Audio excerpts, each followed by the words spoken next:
নমস্কার, আমি dietician Sanchita, clinical nutritionist এবং ওয়েলনেস কোচ। আজ 19শে মে অর্থাৎ world IBD day, inflammatory bowel disease. এই আইবিডিটা হলো অন্ত্রের একটি দীর্ঘমেয়াদী ইনফ্লামেশন।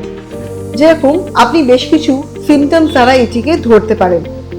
আপনার ক্ষেত্রে যদি বারবার লুজ মোশন বা ডায়রিয়া দেখা যায়, অথবা আপনার খাওয়ার পর যদি ব্লটিং বা পেট ফাঁপা, হজমে অসুবিধা বা পেট ব্যথা, ক্র্যাম্পিং ইত্যাদি দেখা যায়, কিংবা আপনার দেখছেন হঠাৎ করে খাবার ইচ্ছা কমে গেছে, অথবা আপনার ওয়েট লস অকারণে হচ্ছে, সেই সমস্ত জিনিস আপনি যদি লক্ষ্য করে থাকেন তাহলে কিন্তু আপনি ডাক্তারের কাছে যেতে পারেন। এটা কিন্তু আপনার আইবিডির সিমটমস হিসেবেও ধরা যেতে পারে।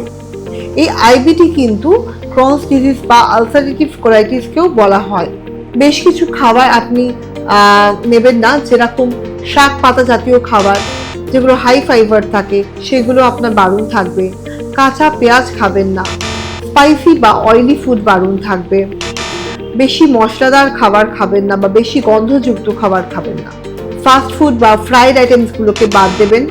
প্রসেসড ফুড বা ক্যান্ড ফুডগুলো বাদ দেবেন।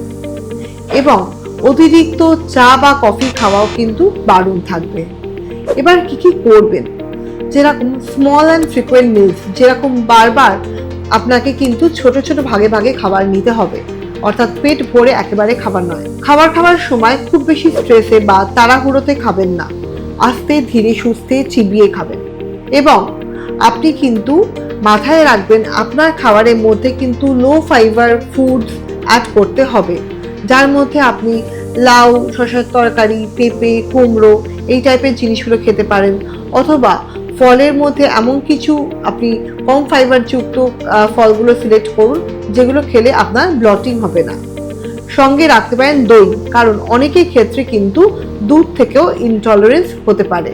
আপনি যদি এই টিপসগুলো ফলো করছেন তাহলে দেখবেন আপনার যদি আইবিডি হয় তাহলে আপনার ক্ষেত্রে নিশ্চয়ই উপকারে আসবে। তাই আমার এই ভিডিওটিকে যথাসম্ভব শেয়ার করুন, চ্যানেলটিকে সাবস্ক্রাইব করুন।